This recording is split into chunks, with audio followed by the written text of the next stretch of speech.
Okay, let's start off with what Max does well. You know, she's a relatable character in many ways. Like, she basically like the typical shy girl in schools. Like, she's awkward, uncertain, and still trying to figure out who she is and what she's trying to do with her life, basically. You know, qualities that resonate with many people in real life as well, especially teenagers and young adults. You know, her struggles with fitting in at the Blackwell Academy, despite the fact they got so much dirty stuff going on behind the scenes, if you know, you know. You know, whether it's navigating friendships and, you know, dealing with a lot of crisis, basically, you know, with Kate and all.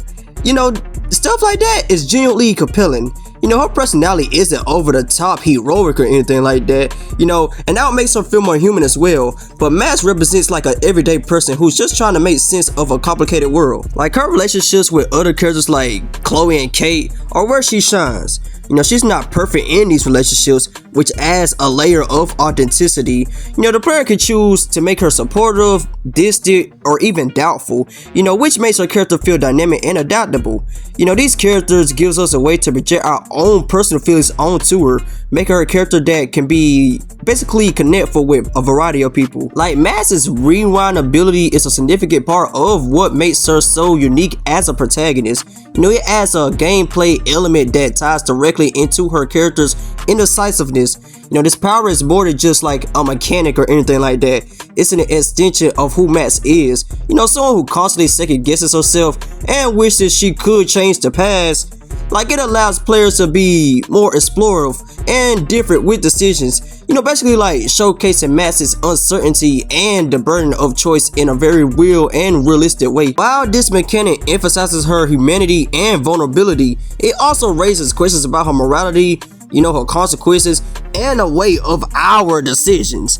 You know, Max's powers like give her like an edge as a protagonist, set her apart from other characters who are just along for the ride in their own respective stories. But here's where things get a little complicated. You know, as much as Max has some great qualities, she's also a fairly passive character. Like, for a protagonist with the ability to like manipulate time and everything, Max just feels like she's just being dragged along by the plot rather than actually driving the plot, if you know what I mean.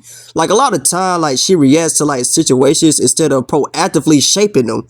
Yes, you know, the players, you know, we made the choices and our choices dictate the matter of the goddamn story and everything, you know what I'm saying?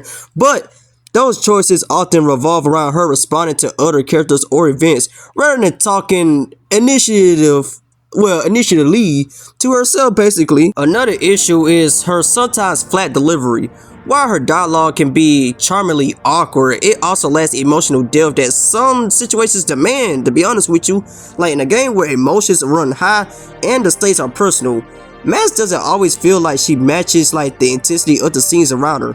It's like she just got a whole poker blank face, like she just got no emotion at all, like Itachi. Like, there are moments when it feels like she's underreacting to events that should be shaking her to the core. If I had to compare Max's character development to something, it would have to be a mixed goddamn can of nuts. Pause. On one hand, we see her grow from a shy, indecisive girl into someone who can make tough decisions and stand by them, you know, standing on business.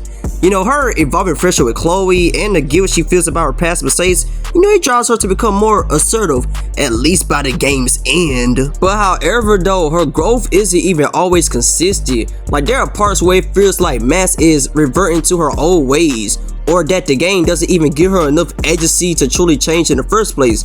You know, it's a bit frustrating when we see her still grappling with the same fears she had from the beginning, especially considering the fact that the intense experiences she goes through throughout the game? Come on, man, y'all can do better than that. So why is Max a decent protagonist? She's not the best, but she's most definitely not the worst, but it's because she's a character with relatable flaws and strengths, but also with limitations that actually hold her back for actually being truly iconic. I mean, I know Life is Strange has a passionate fan base, like a very passionate fan base, but like, her powers and, you know, the relationships, they bring a unique dynamic to the story, and her journey is meaningful in its own right, but her lack of agency and sometimes flat emotional range prevent her from like reaching the heights of some well-known gaming protagonists, in my opinion. Like, Max Caulfield is a character that resonates with so many people, and her imperfections make her feel more like one of us. But in a game where you are given the power to shape the story, Like I low key wish that she had like just a little bit more spark and more agency to like match the power that she wields. And that's why she lands on her firmly in the middle.